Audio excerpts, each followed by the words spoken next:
Olá! Como vai? O apoio ao desenvolvimento tecnológico é uma das mais importantes atividades do Centro Brasileiro da Construção em Aço. É pensando na formação acadêmica que o CBCA apresenta e disponibiliza esta série de videoaulas sobre os principais aspectos das construções em aço. Na aula de hoje, vamos falar sobre o transporte e a montagem das estruturas de aço. É importante lembrar que após a fabricação, as peças das estruturas de aço são transportadas até o canteiro de obras.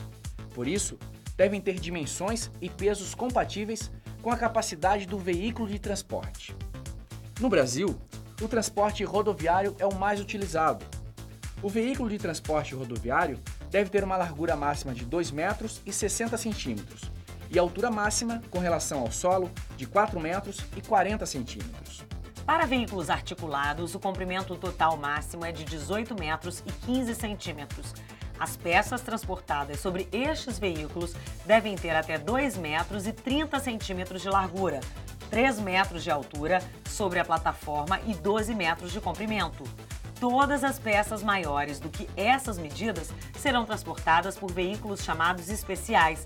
Além de mais caros, os veículos especiais exigem licenças específicas, batedores e escoltas. Mas você tem ideia de quantos quilos uma carreta de eixo triplo pode carregar?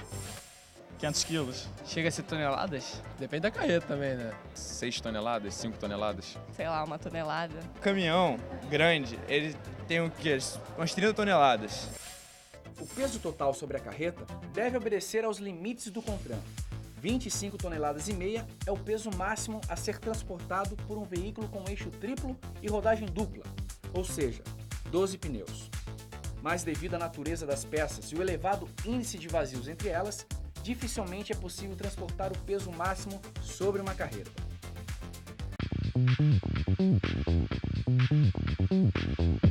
As peças devem ser acondicionadas, ou seja, organizadas de maneira apropriada. Por isso, alguns cuidados precisam ser tomados. As peças mais pesadas e resistentes são colocadas na parte inferior da carreta e as mais leves na parte superior. As peças devem ser organizadas em camadas, com pallets de madeira entre elas. A utilização da madeira traz duas vantagens principais. Ela evita o escorregamento de uma camada sobre a outra, contribuindo para a estabilização da carga. E também afasta uma camada da outra, permitindo a passagem de cabos ou cintas para o içamento das peças. A carga deve estar bem travada e bem amarrada, para impedir qualquer possibilidade de movimento durante o transporte. Para evitar o empenamento das peças mais delicadas, devemos utilizar quebra-quinas de madeira ou aço. Isso porque o próprio cabo de amarração pode causar danos. Dependendo da natureza das peças, pode ser necessário o uso de embalagens especiais. Muitas estruturas já saem de fábrica com a pintura final de acabamento. Para evitar danos à pintura, devemos ter cuidado na escolha do material. Nesse caso, o ideal é a utilização de cintas, pois elas danificam menos as pinturas do que os cabos de aço. Outro aspecto importante para o acondicionamento das peças é a formação de feixes. Peças leves que se encaixam umas sobre as outras podem ser atadas. Dessa forma, agilizam o trabalho porque exige uma única operação de carga e descarga. A operação de carregamento da carreta é executada na fábrica, em condições ideais. Esse processo deve ser planejado para facilitar o descarregamento no canteiro de obras. O planejamento eficiente evita a ociosidade do transporte e faz com que os embarques tenham um ritmo compatível com a quantidade de peças fabricadas. As peças devem ser embarcadas para a obra de acordo com a sequência de montagem. Isso é ainda mais importante quando não existe uma área apropriada para a estocagem das peças no canteiro. O planejamento deve evitar excessos e atrasos. Excesso de embarque pode significar falta de espaço para estocagem no canteiro de obras e atraso de embarque pode significar a paralisação da montagem por falta de peças. A montagem das estruturas começa pela descarga e conferência das peças. O pessoal técnico de montagem deve dispor de uma lista completa das peças de toda a estrutura. As peças que chegam precisam ser acompanhadas rigorosamente para evitar surpresas de última hora. As estruturas de aço são montadas sobre bases de concreto armado. Por causa da precisão exigida pelas estruturas, uma equipe de topografia deve verificar o nivelamento das bases, alinhamento e dimensões em planta. As diferenças de nivelamento são solucionadas com cálculos instalados pela equipe de topografia. Após a correção e o alinhamento das colunas, os vazios sob as placas de base serão preenchidos com uma argamassa especial.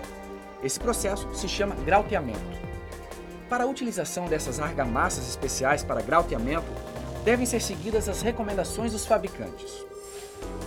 Colunas com alturas superiores a 7 metros e rotuladas na base devem ser estaiadas logo após a montagem. Os estais são cabos de aço ligados ao topo da coluna e firmemente ancorados no solo, que impedem o tombamento nas 4 direções. A montagem das peças deve seguir uma sequência lógica para que cada elemento montado ajude no travamento dos anteriores. Nunca devemos esquecer que o calculista planeja a estrutura como um conjunto completo sujeito às cargas de projeto. Durante a montagem, temos a estrutura parcialmente montada. Nem todas as peças consideradas pelo calculista na formação do conjunto estarão montadas em determinado momento. As situações de instabilidade devem ser evitadas com a aplicação de contraventamentos e estaiamentos provisórios. Depois de estabilizar as peças, realizar o intertravamento, os contraventamentos provisórios poderão ser removidos. A segurança do acesso dos operários aos pontos de montagem deve ser garantida com todas as medidas preventivas, como andaimes, cabos guia para a ligação do cinto de segurança e trava-quedas. Outro ponto importante para a montagem da estrutura de aço é o tipo de ligação utilizado. As ligações parafusadas são as preferidas para a execução das ligações de campo, devido à maior rapidez. Mas isto não é regra geral, pois as ligações a momento, nesse processo, representam maior complexidade de concepção e execução. As ligações soldadas exigem menor trabalho durante a fabricação, mas demandam maior tempo de execução no canteiro. Além disso, elas exigem considerável consumo de energia elétrica, nem sempre disponível e requerem cuidados com as condições do ambiente, como temperatura, umidade e vento. Quando o peso das peças for incompatível com a força muscular do homem, é imprescindível o uso de equipamentos de movimentação vertical. Existem 2 tipos de equipamentos de movimentação vertical. Os mais utilizados na montagem são os guindastes e as gruas de torre. Os guindastes se movimentam com facilidade pelo canteiro. Movem-se sobre pneus, sobre esteiras ou montados sobre um chassi de caminhão. Essa característica lhe dá grande mobilidade e capacidade de posicionamento para içamento e montagem das peças da estrutura. Para a execução do içamento das peças do solo até a sua posição final de montagem, os guindastes utilizam cabos de aço ou cintas que ligam o gancho do moitão à peça.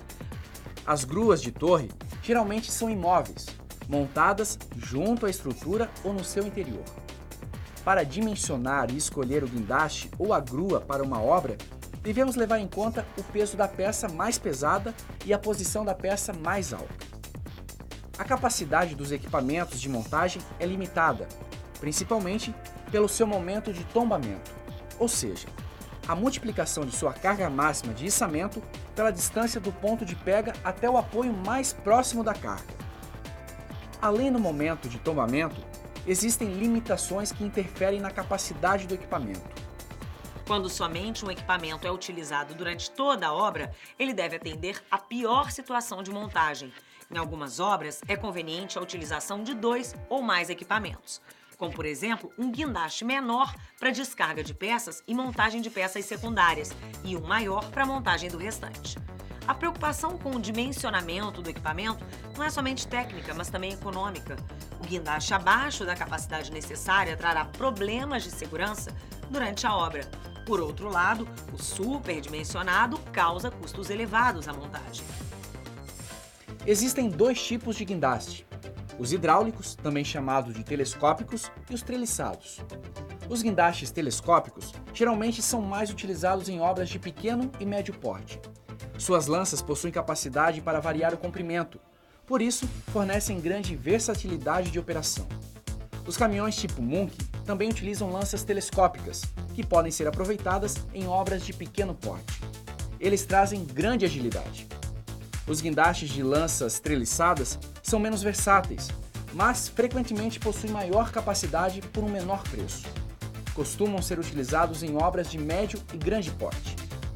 As gruas da torre também são classificadas em dois tipos: as gruas de giro superior e as de giro inferior, que são menos comuns. Devido às dificuldades de mobilização e montagem, as gruas só são utilizadas com vantagens em obras com prazos maiores de entrega. A grua mais comum é formada por uma torre vertical composta de seções treliçadas e duas lanças, uma a ré para contrapeso e outra frontal para o içamento e o deslocamento da carga. Lembre-se, para obtermos velocidade, economia e segurança nas construções com estruturas de aço, é fundamental planejar as etapas de transporte e montagem. Até a próxima aula!